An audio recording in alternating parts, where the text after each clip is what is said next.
ఒక ఊరు, ఆ ఊర్లో జనం మొత్తం భయంగా బతుకుతున్నారు. ఎందుకంటే వీధి కుక్కలు. అవును, ఇది ఒడిషాలోని గుడిపదర్ అనే గ్రామం కథ. ఆ ఊరి ప్రజలు పడుతున్న బాధలేంటి, వాళ్ళధికారులని ఏమడిగారో, ఇంత చేసినా వాళ్ల మొర ఎందుకు ఎవ్వరూ వినలేదో, ఈ విషయాలన్నీ ఈరోజు మనం వివరంగా చూద్దాం.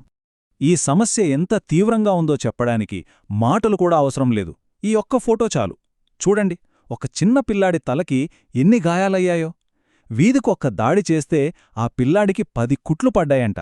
ఇది జస్ట్ ఒక్క ఉదాహరణ మాత్రమే. ఇలాంటి భయానక సంఘటనలు ఆ గ్రామంలో రోజు జరుగుతూనే ఉన్నాయి. అసలు ఆ గ్రామంలో పరిస్థితి ఎంత దారుణంగా ఉందో ఇప్పుడు వివరంగా చూద్దాం.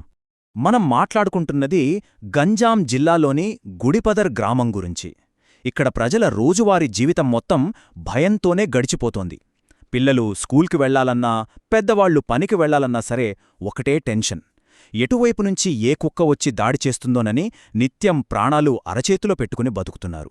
ఈ కుక్కల దాడులు పిల్లా పెద్దాన్ చూట్లేదు, ఎవ్వర్నీ వదలట్లేదు. ఒకవైపు చూస్తే తలకు దెబ్బ తగిలిన ఆ చిన్నారి, మరోవైపు చూస్తే కాలికి గాయమైన ఒక పెద్దాయన. ఈ 2 ఫోటోలు చూస్తేనే అర్థమవుతుంది కదా, ఇది కేవలం ఎవరో ఒకరిద్దరి సమస్య కాదు, ఊరు మొత్తం ఎదుర్కొంటున్న పెద్ద సమస్య అని. ఇవన్నీ ఊరికే చెప్తున్న మాటలు కాదండి, పక్కా ఆధారాలు కూడా ఉన్నాయి. ఇప్పుడు మనం చూస్తున్నది బెర్హంపూర్లోని ఎంకేసీజీ హాస్పిటల్ ఇచ్చిన ఓపీడీ కార్డ్. జనవరి 29, 2024న కుక్క కరిచిందని ట్రీట్మెంట్ తీసుకున్నట్టు ఇది క్లియర్గా చూపిస్తోంది. సో ఈ దాడులు ఎంత నిజమో, ఎంత తీవ్రంగా ఉన్నాయో చెప్పడానికి ఇంతకంటే ప్రూఫేం కావాలి? సరే, మరి ఈ పరిస్థితి చూసి గ్రామస్తులేం చేశారు? వాళ్లు అధికారుల సహాయం ఎలా కోరారో ఇప్పుడు చూద్దాం. ఊరి ప్రజలు ఊరికే చేతులు కట్టుకుని కూచోలేదు. జనవరి 30, 2024న అందరూ కలిసి ఒక వినతిపత్రం రాసి అధికారులకు ఇచ్చారు. ఈ దూకుడుగా ఉన్న కుక్కల బారినుంచి మమ్మల్ని కాపాడండి, వెంటనే ఏదో ఒక యాక్షన్ తీసుకోండి అని ప్రభుత్వాన్ని కోరారు. ఇది వాళ్ల సమస్యను పరిష్కరించమని అడిగిన ఒక అధికారిక విన్నపం. గ్రామస్తుల విన్నపం రాష్ట్ర ప్రభుత్వంలోని పెద్ద అధికారుల దాకా ఎలా వెళ్ళిందో ఇప్పుడు చూద్దాం. ఇక్కడొక ఇంట్రెస్టింగ్ విషయమేంటంటే, ప్రజల విజ్ఞప్తికి వెంటనే రెస్పాన్స్ వచ్చింది. ఏకంగా ముఖ్యమంత్రి కార్యాలయం ఈ సమస్యను గుర్తించింది. జనవరి 31, 2024న, అంటే ఫిర్యాదు చేసిన నెక్స్ట్ డేనే వెంటనే యాక్షన్ తీసుకోమని ఈ విషయాన్ని గంజాం జిల్లా కలెక్టర్కు ఫార్వర్డ్ చేసింది. ఆ ఉత్తర్వులో అనేక కుక్కకాటు సంఘటనలు అని ప్రత్యేకంగా మెన్షన్ చేయడం కూడా మనం గమనించవచ్చు. ఆ తర్వాత చూడండి, ఈ ఆర్డర్లు ఒకరి నుంచి మరొకరికి ఎంత ఫాస్ట్గా వెళ్లాయో. ఈ టైంలైన్ ఒకసారి చూడండి. జనవరి 30న గ్రామస్తులు కంప్లైంట్ ఇచ్చారు. 31న సీఎం ఆఫీస్ స్పందించింది.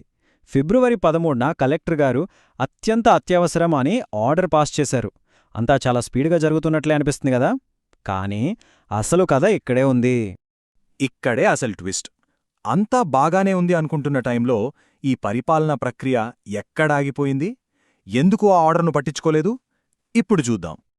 ఇది గంజాం జిల్లా కలెక్టర్ ఆఫీస్ జారీ చేసిన అధికారిక ఆర్డర్. దీని ప్రకారం పాత్రాపూర్ బ్లాక్ డెవలప్మెంట్ ఆఫీసర్ అంటే బీడీఓ వెంటనే చర్యలు తీసుకోవాలని ఆదేశించారు. ఆదేశాలు చాలా క్లియర్గా ఉన్నాయి. సమస్యను పరిష్కరించమని పై అధికారి కింద అధికారికి డైరెక్షన్ ఇచ్చారు. అసలు ఆ ఉత్తర్వులో ఉన్న ఆ 3 పదాలు గమనించండి. అత్యంత అత్యవసరం అంటే మోస్ట్ అర్జెంట్. తెలుసా, ప్రభుత్వ ఉత్తర్వుల్లో ఈ పదం వాడారంటే దానికి చాలా చాలా ప్రాధాన్యత ఇవ్వాలి. ఒక్క క్షణం కూడా ఆలస్యం చేయడానికి వీల్లేదు. అంటే ఏంటి? ఈ సమస్యను వెంటనే పరిష్కరించాలని పైనుంచి గట్టిగా ఆర్డరొచ్చిందన్నమాట. కానీ అసలు సమస్య ఇక్కడే మొదలైంది. అంత స్పష్టంగా మోస్ట్ అర్జెంట్ అని ఆర్డర్లో ఉన్నా సరే, బ్లాక్ డెవలప్మెంట్ ఆఫీసర్ అయిన శ్రీ లక్ష్మణ్ సోరెన్ వైపునుంచి ఎలాంటి చర్య లేదని గ్రామస్తులు ఆరోపిస్తున్నారు. అంటే ఆ ఆదేశాలు కేవలం కాగితాలకే పరిమితమైపోయాయి. ఇప్పటికీ పరిస్థితిలో ఏ మార్పు లేదు. గ్రామస్తులు చాలాసార్లు బీడీఓని కలిసి మాట్లాడారు. అయినా వాళ్ల సమస్య అలాగే ఉంది. దాడులాగట్లేదు, జనంలో భయం పోవట్లేదు. విచిత్రమేంటంటే, ఈ గుడిపదర్ పంచాయతీ పాత్రాపూర్ బ్లాక్ చైర్మన్ గారి సొంత పంచాయతీ అంట. అయినా కూడా ఈ సమస్యకు ఎందుకు ప్రాధాన్యత దక్కడం లేదు? ఇక ముగింపు దశకొచ్చాం. ఈ మొత్తం కథలో ఇప్పటికీ సమాధానం దొరకని ఒకే ఒక్క ప్రశ్న మిగిలిపోయింది. ఇప్పటిదాకా మనం చూసిందేంటి? ప్రతిదీ రికార్డులో ఉంది. ప్రజలిచ్చిన వినతిపత్రం, ప్రభుత్వం పాస్ చేసిన ఆర్డర్లు, కలెక్టర్ గారి మోస్ట్ అర్జెంటు ఉత్తర్వులు అన్నీ పేపర్ల మీద పక్కగా ఉన్నాయి. సమస్య ఏంటో తెలుసు, దానికేం చేయాలో కూడా ఆదేశాలిచ్చారు. కాని గ్రౌండ్ లెవెల్లో మాత్రం ఏ మార్పు లేదు. సో చివరికి మన ముందు నిల్చే ప్రశ్న ఒకటే: ప్రభుత్వ ఆదేశాలు క్షేత్రస్థాయిలో అమలు కానప్పుడు మరి ఆ ప్రజల భద్రతకు బాధ్యత ఎవరిది? పాపం ఆ గుడిపదర్ గ్రామ ప్రజలు తమ రక్షణ కోసం ఇంకెంతకాలం ఇలా భయంతో బతకాలి? ఇది నిజంగా మనందర్నీ ఆలోచింపజేసే ప్రశ్న.